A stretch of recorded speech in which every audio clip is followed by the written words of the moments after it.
সকাল থেকেই ফুটবল মহল তোলপাড় অ্যান্দ্রে চেরনিসভের পদত্যাগ নিয়ে। মোহামেডান কোচ পদত্যাগ করেছেন, এই খবর ছড়িয়ে পড়েছে কলকাতা ময়দানে। তবে এখন সব থেকে বড় আলোচনার বিষয়, এই খবর ছড়িয়ে পড়ার পরে অ্যান্দ্রে চেরনিসভের একটি সামাজিক মাধ্যমে পোস্ট। সেখানে কি কি দেখা যাচ্ছে, কি কি লেখা আছে, যা শুনে রীতিমতন চমকে যাবেন সবাই।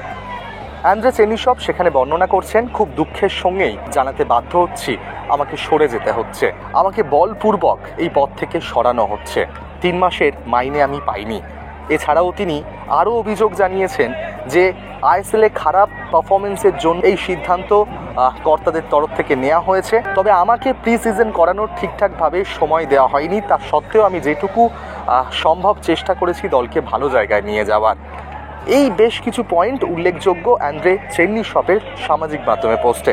প্রথমে তিনি জানিয়েছেন বলপূর্বকভাবে আমাকে সরানো হয়েছে, তারপরে 3 মাসের মাইনে না পাওয়া, এবং এরপরে মোহামেডানের আইএসএলে ছন্দপতন তার একটা বর্ণনা দেওয়া হয়েছে। এবং তার আগে সেই বিষয়ে চেরনিসভ বলেছেন যে আমাকে প্রি সিজন করার সময় যথেষ্টভাবে দেওয়া হয়নি, তার সত্ত্বেও আমি চেষ্টা করেছি দলকে ভালো জায়গায় যেটুকু সম্ভব নিয়ে যাওয়ার। এছাড়াও একাধিক প্রশ্ন কিন্তু ইতিমধ্যে উঠে দাঁড়াচ্ছে। কিছুদিন আগে মেহরাজউদ্দিন জয়েন করেছিলেন দলে, যদি চেরনিসভ না থাকে সেই জায়গায় হয়তো আপাতত দায়িত্ব সামলাতে পারেন মেহরাজউদ্দিন, এমনটাও কানাঘুষো শোনা যাচ্ছে ময়দানে।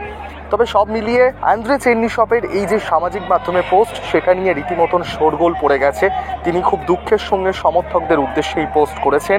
চোখের জলে বিদায় নিতে হচ্ছে অ্যান্দ্রে চেরনিসভকে, তিনি এমনটাও জানিয়েছেন। 2026-এর মে মাস পর্যন্ত কন্ট্রাক্ট রয়েছে চেরনিসভের সঙ্গে।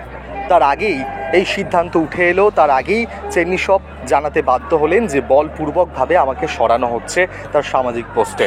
এবার দেখার বিষয় এটাই থাকবে যে এত কিছুর পরে আসন্ন ম্যাচে, সামনেই ডার্বি ম্যাচ, মোহনবাগানের মুখোমুখি মোহামেডান, সেই ম্যাচের আগে নিঃসন্দেহে মোহামেডানের কাছে এটা বড় ধাক্কা।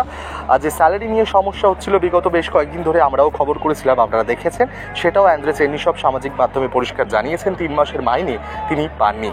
এবার দেখার বিষয় থাকবে মোহামেডান মোহনবাগান ম্যাচের আগে আরও কি পরিস্থিতি জটিল হয় মোহামেডান শিবিরে, না সহজ হয়, এখন সেদিকেই চোখ থাকবে আমাদের।